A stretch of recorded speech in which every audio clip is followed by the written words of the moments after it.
नमस्कार मित्रों, भूमि जन जागरण अभियान में आप सबका पुनः हार्दिक अभिनंदन है। अपने पास जो भी अज्ञानता है उसको दूर करना और अपने पड़ोसियों के पास जो अज्ञानता है उसे भी दूर करना इस अभियान का एकमात्र लक्ष्य है। आप सबके बीच में जमीन से संबंधित, भूमि से संबंधित, लैंड से संबंधित जितने भी कंफ्यूजन है, दुविधा है, उन सबको दूर करना ही इसका एकमात्र उद्देश्य है। हम लोगों में से बहुत लोग ऐसे खुशकिस्मत होते हैं, बहुत भाग्यशाली होते हैं। कुछ लोग ऐसे भाग्यशाली होते हैं जिनको जमीन खरीदने का, भूमि खरीदने का सौभाग्य प्राप्त होता है। आज के डेट में भूमि जो है बहुत महंगा है, भूमि बहुत महंगी है, जमीन बहुत महंगा है। और ऐसे में भी कुछ तो खुशकिस्मत मिल ही जाते हैं, कुछ लकी पर्सन ऐसे मिल ही जाते हैं जिनको जमीन खरीदने का सौभाग्य प्राप्त होता है। सो ये जो वीडियो है वो ऐसे सौभाग्यशालियों के लिए है जो जमीन खरीदने का, भूमि खरीदने का प्लान कर रहे हैं, प्लॉट खरीदने का प्लान कर रहे हैं, चाहे एग्रीकल्चरल लैंड हो और चाहे हाउसिंग प्रॉपर्टी हो। सो जब जो जमीन खरीदने का प्लान कर रहे हैं, भूमि खरीदने का प्लान कर रहे हैं, प्लॉट खरीदने का प्लान कर रहे हैं, उनसे आग्रह है कि इन 15 बातों का ध्यान रखें। अगर इन 15 बातों का आप ध्यान रखेंगे तो भविष्य में, फ्यूचर में कोई प्रॉब्लम नहीं होने वाली है। सो इस सेशन में हम टिप्स की बात करेंगे, tips to buy land, property, plot. छोटे छोटे टिप्स हैं और ये बड़े काम के टिप्स हैं। ये इतना जानकारी तो हमें होना ही चाहिए अगर हम कहीं पे लाख, 10 लाख, 20 लाख रुपया खर्चा करने जा रहे हैं, इन्वेस्ट करने जा रहे हैं। तो कई बार हम जमीन खरीदते हैं घर बनाने के लिए, अगर दुविधा में फंस गया तो न घर रहा न जमीन रहा। कई बार हम जमीन खरीदते हैं खेती करने के लिए, अगर गलत प्लानिंग हमने कर लिया तो खेती करने लोग भी नहीं रहेगा। और कई बार हम जमीन खरीदते हैं इन्वेस्टमेंट के लिए, खरीदेंगे और जब उसका मूल्यवर्धन हो जाएगा तो बेच देंगे। तो बेचेंगे तो तब जब कोई समस्याएं नहीं होगी। अगर कोई गलती हो गई और उस पर कोई समस्याएं आ गई तो बेचना मुश्किल हो सकता है। तो इसलिए जमीन खरीदने का अगर प्लान है तो इन 15 छोटी छोटी बातों का ध्यान रखें, भविष्य में नहीं होगी कोई परेशानी। आइए जानते हैं एक एक करके। तो जैसा कि हमने पहले भी बताया, हर शख्स का सपना होता है कि उसके पास अपनी प्रॉपर्टी हो। फ्लैट्स के इस दौरान में ऐसे बहुत से लोग हैं जो कि अपनी जमीन खरीद करके घर बनाना चाहते हैं ताकि अपने पसंद के हिसाब से अपना घर बनवा सकें। अगर आप भी जमीन खरीदने का प्लान कर रहे हैं तो ध्यान रखें कि इसके लिए आपको बहुत सावधानी बरतनी होगी। जमीन खरीदते वक्त कई बातों की गहनता से जांच करनी चाहिए, नहीं तो आए दिन आगे चल करके परेशानी का सामना करना पड़ सकता है। सो आइए जानते हैं वो महत्वपूर्ण 15 बातें। सबसे पहला पॉइंट, सबसे पहला टिप, जमीन के टाइटल की जांच कर लें। टाइटल का मतलब जो भूमि हम खरीदने जा रहे हैं इस भूमि के स्वामी कौन है, मालिक कौन है, ऑनर कौन है, उसको टाइटल कहते हैं। जमीन खरीदते वक्त उसके टाइटल की जांच सबसे जरूरी चीज है। आपको इस बात की जांच करनी ही चाहिए कि जो शख्स आपको जमीन बेच रहा है, जो व्यक्ति आपको जमीन बेचने के लिए खड़ा है, क्या वही उस प्रॉपर्टी का असली स्वामी है और क्या उसके पास ही सारे अधिकार हैं। जमीन के दस्तावेज काफी जटिल होते हैं। बेहतर है कि इन दस्तावेजों की जांच आप किसी एडवोकेट से करवा लें ताकि सेल्स डीड और प्रॉपर्टी टैक्स की रसीदों की जांच करवा करके वेंडर के टाइटल कंफर्म होने का सर्टिफिकेट हासिल किए जा सके। साथ ही साथ कम से कम पिछले 30 वर्ष के लिए टाइटल का पता जरूर लगाएं। 30 वर्षों में कौन कौन इसके सेलर रहे हैं, कौन कौन इसके बायर रहे हैं, इसकी पता जरूर करनी चाहिए। तो इसके लिए क्या करते हैं, शहरी क्षेत्रों में इनकम्ब्रेंस सर्टिफिकेट निकलवाते हैं। नॉन इनकम्ब्रेंस इसी बोलते हैं, इनकम्ब्रेंस सर्टिफिकेट। तो उस पर नॉन इनकम्ब्रेंस सर्टिफिकेट होता है, 30 साल के लिए हम उसका निकालते हैं। तो सबसे पहला जो जरूरी चीज है वो ये है कि जमीन के टाइटल की जांच होनी चाहिए। दूसरा, सब रजिस्ट्रार के दफ्तर में खोज, अधिग्रहण किए जाने वाले भूमि, ठीक है, एक्विजिशन को हिंदी में अधिग्रहण कहते हैं। सो अधिग्रहण किए जाने वाले भूमि के संबंध में लेन देन, कर्मों के माध्यम से स्वामित्व में परिवर्तन और एनकम्ब्रेंस, एनकम्ब्रेंस का मतलब कुछ बकाया होता है, की खोज आपको सब रजिस्ट्रार के दफ्तर में करनी होगी। इसकी प्रक्रिया हर राज्य में अलग अलग होती है। सो आजकल रजिस्ट्रार ऑफिस भी जाने की जरूरत नहीं है, ऑनलाइन सब कुछ अवेलेबल है। जमीन खरीद के लिए पब्लिक नोटिस, प्रॉपर्टी खरीदने से पहले स्थानीय अखबार में खरीदी जाने वाली प्रस्तावित भूमि पर किसी भी दावे को आमंत्रित करने के लिए पब्लिक नोटिस देनी चाहिए। इससे पता यह लग जाता है कि जमीन पर किसी थर्ड पार्टी के अधिकार तो नहीं है। कई बार ऐसा होता है कि हम चुपके चुपके कुछ जमीन खरीदने में लग जाते हैं, सेलर भी इसी इंतजार में है कि चुपके चुपके आपको हम दे दें, हम उसको हम बताएगा, किसी को बताइएगा मत, नहीं तो बहुत खरीदने वाले तैयार हो जाएंगे। पता नहीं क्या उस लैंड में टाइटल में डिफेक्ट हो, पता नहीं वो एक्चुअल ओनर है कि नहीं है, पता नहीं उसके पास सेलिंग का राइट है कि नहीं है। इसलिए जब भी जमीन खरीदें, अच्छा ये होगा अगर पब्लिक नोटिस देते हैं तो ठीक है, नहीं तो कम से कम अड़ोस पड़ोस के 10-20 लोगों से वार्ता तो कर लीजिए, मैं उस जमीन को खरीदने जा रहा हूं, कैसा रहेगा, बताने दीजिए उनको, सुनिए उनका व्यू क्या है।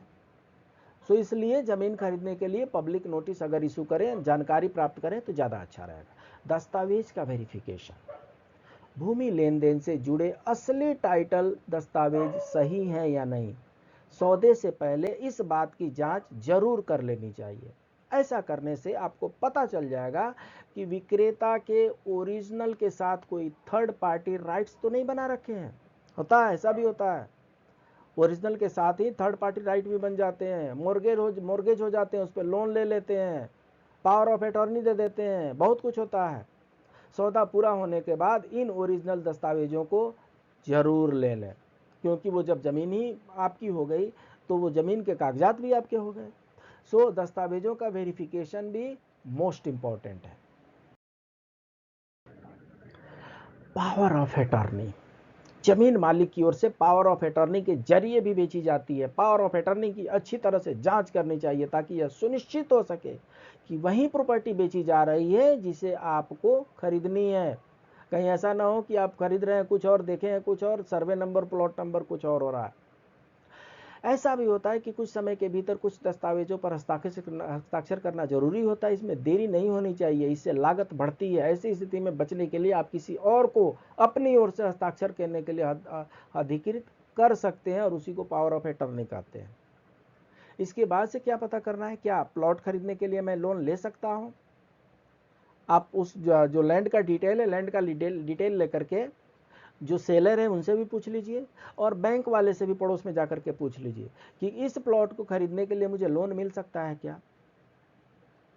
ऐसा इसलिए मैं कह रहा हूं क्योंकि अगर वो बैंक वाले चेक करने के बाद वो बताएंगे कि ये ऑथराइज्ड है कि अनऑथराइज्ड है, इसको परमिशन मिला है कि नहीं मिला है, ये प्लॉटिंग जो है लीगल है कि इलीगल है, इस पर डीटीसीपी अप्रूवल है कि नहीं है। डीटीसीपी अप्रूवल आजकल कंपलसरी हो गया है। सो डीटीसीपी अप्रूवल होगा तब तो बैंक वाला लोन आपको देगा, नहीं तो बोलेगा हम नहीं दे सकते। तो इस बात की भी जानकारी हमें प्राप्त कर ही लेनी चाहिए। इसके बाद से जमीन खरीद के लिए अप्रूवल और परमिशन, खरीदी जाने वाली प्रॉपर्टी जमीन में पहले से ही ढांचे या इमारतें हैं तो यह जांच कर लें कि अनुमोदित योजनाएं, आवश्यक अनुमति और एनओसी सही है या नहीं है। कई बार ऐसा होता है कि बनी बनाई हम बिल्डिंग खरीदने लगते हैं, घर खरीदने लगते हैं, अच्छी बात है, तो आप पहले ये पता कर लीजिए कि जिस बिल्डिंग को आप खरीदने जा रहे हैं, डबल स्टोरी, ट्रिपल स्टोरी, जो भी बिल्डिंग आप खरीदने जा रहे हैं, उनको कितने तब लेवल तक का परमिशन मिला है। कहीं ऐसा तो नहीं कि सिंगल स्टोरी का परमिशन मिला, महाराज ने ट्रिपल स्टोरी बना दिया और आपको फटाफट बेच करके वहां से भागना चाहते हैं। गवर्नमेंट आएगी उसको तोड़ के निकाल देगी क्योंकि परमिशन ही नहीं मिला है, एनओसी नहीं मिला है।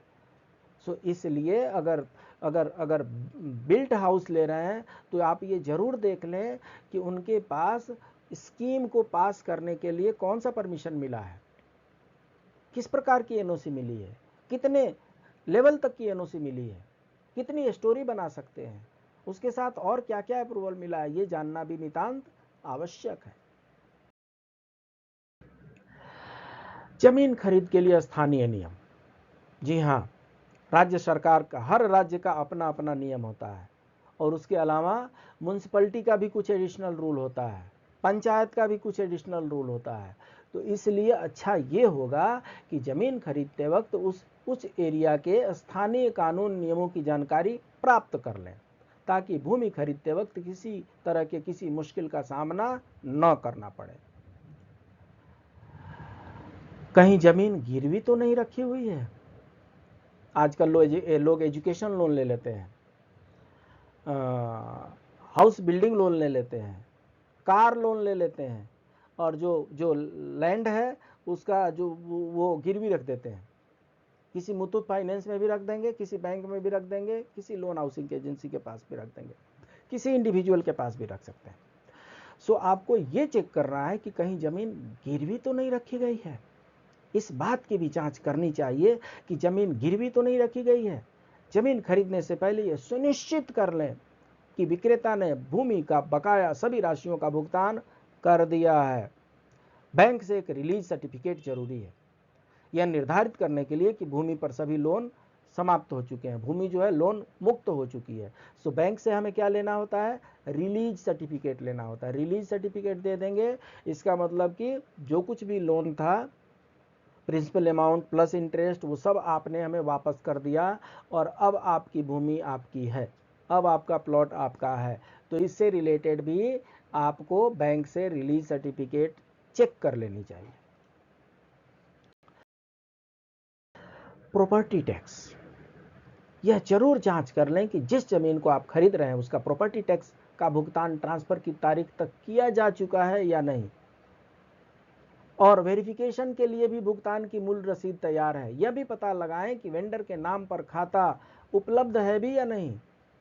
कहीं ऐसा ना हो कि वो बेच के भाग गया और प्रॉपर्टी टैक्स आपको पे करना पड़ जाए। प्रॉपर्टी टैक्स शहरों में बहुत महंगी होती है। सो प्रॉपर्टी टैक्स पे हो चुका है एज ऑन डेट की नहीं, ये जरूर पता कर लेनी चाहिए। जमीन का माप मोस्ट इंपॉर्टेंट। क्या होता है आजकल, आज के डेट में इंच जमीन का बहुत वैल्यू है। हर तरह के लोग समाज में होते हैं। कुछ सिविलाइज सोसाइटी के लोग होंगे, कुछ सभ्य लोग होंगे जो अपना 1 इंच छोड़ करके बनाएंगे, किसी का ले करके नहीं बनाएंगे। और कुछ दुष्ट प्रवृत्ति के लोग भी होंगे कि अगर उनको कई एकड़ भी उनको जमीन मिल जाए, कई बीघा भी जमीन मिल जाए, कई कट्ठा जमीन मिल जाए, तब भी अपनी आदतों से वो बाज नहीं आते और पड़ोसी का 1 इंच आधा इंच कब्जा करके ही उनको संतुष्टि मिलती है, और वो जमीन आप खरीदने जा रहे हैं। तो इसलिए अच्छा ये होगा कि जमीन का माप करा लीजिए। जमीन का माप भी जरूरी है, जो कि खरीदने वाले शख्स को अपने नाम पर रजिस्टर करने से पहले करा लेनी चाहिए। इस काम के लिए खरीदार को किसी मान्यता प्राप्त सर्वेक्षणकर्ता की मदद लेनी चाहिए। जितना मैं खरीदने जा रहा हूं उतना अवेलेबल है कि नहीं है, पेपर में कुछ है और अवेलेबिलिटी कुछ है, क्योंकि बाकी इंक्रोचमेंट में चला गया है। तो इसका भी ध्यान रखना है। जमीन का मापन करा लेनी चाहिए, जिस भी तरीके से होता हो जमीन का मेजरमेंट करा करके ही, और जितना जमीन अवेलेबल है उसी के अनुसार अपनी रजिस्ट्री करवानी चाहिए। कुछ एडिशनल पॉइंट्स हैं। टाइटल डीड, यह सुनिश्चित करना जरूरी है कि संपत्ति का टाइटल डीड उस व्यक्ति के नाम पर है जिससे आप जमीन खरीदने वाले हैं। यह सुनिश्चित करने के लिए आपको एक रियल एस्टेट वकील द्वारा सत्यापित शीर्षक विलेख प्राप्त करना होगा। सो टाइटल डील पता करना है कि ये जो भूमि का खंड जो मैं खरीदने जा रहा हूँ, जो प्लॉट में खरीदने जा रहा हूँ, जो जमीन में खरीदने जा रहा हूँ, जो खेत में खरीदने जा रहा हूँ, जो बिल्डिंग में खरीदने जा रहा हूँ, उसका टाइटल डीड क्या है, किसके नाम पर है, कौन उसके स्वामी है, ये चेक करना बहुत जरूरी है। विक्री विलेख, विक्री विलेख मतलब सेल डीड, कभी कभी हिंदी भी डिफिकल्ट हो जाती है। सो सेल डीड, बैनामा, आपको यह सुनिश्चित करने के लिए संपत्ति या जमीन की बिक्री विलेख प्राप्त करना होगा। सेल डीड आप चेक कर लीजिए, जो यह स्थापित करेगा कि यह जमीन किसी भी डेवलपर, समाज या अन्य से संबंधित नहीं है। सो टाइटल डीड भी देखना है। टाइटल डीड कहाँ देखेंगे? सेल डीड में देखेंगे। टैक्स की रसीदें, टैक्स रसीदें सबसे महत्वपूर्ण चीज़ों में से एक होती हैं जिन्हें आपको ज़मीन खरीदने से पहले जांचना चाहिए। यह रसीदें सुनिश्चित करेंगी कि उससे पिछले करों का भुगतान हुआ है कि नहीं हुआ है, मंजूरी मिली है कि नहीं मिली है। सो टैक्स रसीद जो भी पिछले वाले ऑनर हैं जिन्होंने टैक्स पे किया है उसकी रसीद आप ले लीजिए। एक रसीद आप ले लीजिए कि हाँ ये आपने टैक्स पे किया है, लेटेस्ट टैक्स पे किया है, उसके बाद से हम टैक्स पे करेंगे। तो वो जो टैक्स की रसीद है वो सिर्फ टैक्स रसीद नहीं मानिए उसको, ये कंफर्म कर रहा है कि वही वो मालिक है, उसी के नाम पे वो है। सो कई प्रकार के कंफर्मेशन होते हैं टैक्स रसीद में। गिरवी रखी जमीन की जांच करें। यह सुनिश्चित करना महत्वपूर्ण है कि आपके द्वारा खरीदी गई जमीन को विक्रेता द्वारा गिरवी तो नहीं रखा गया है, या बाद वाले द्वारा ऋण की मंजूरी तो नहीं दे दी गई है, भले ही वो जमीन पहले से गिरवी रखी गई हो। तो इन सब का भी जांच करना आवश्यक हो जाता है। अगर इन छोटे छोटे बातों का ध्यान रखेंगे तो भविष्य में जमीन खरीदारी में किसी भी प्रकार की समस्या से बच सकते हैं। ये सारे मटेरियल हम SGKG स्टडीज यूट्यूब चैनल पर अपलोड कर रहे हैं। आप इसको लाइक करें, सब्सक्राइब करें और अपने दोस्तों के बीच में शेयर करें। हमारा दूसरा चैनल है SGKG 2.22, इसको भी आप लाइक करें, सब्सक्राइब करें और शेयर करें। ये SGKG स्टडीज है, इस पर 204 वीडियोज अपलोड हो चुके हैं। ये SGKG 2.22 है, इस पर 1000 से ज़्यादा वीडियो अपलोड किए जा चुके हैं। सो आप यहाँ पर जाकर के अपना ज्ञानवर्धन कर सकते हैं। जो जन जागरण अभियान हमने छेड़ रखा है भूमि विवादों को दूर करने के लिए, उसमें आपके सहयोग की आवश्यकता है। इसलिए आप भी इसको समझें और अपने दोस्तों के बीच में भी समझाएं। स्वयं भी इसे देखें, सब्सक्राइब करें और अपने दोस्तों के बीच में भी शेयर करें, सो दैट हम इस ज्ञान की मसाल को आगे तक बढ़ाते रहें, इस ज्ञान की ज्योति से पूरा जग प्रकाशित हो जाए, ऐसा हम प्रयास करते रहें। मिलते हैं अगले क्लास में, तब तक के लिए नमस्कार।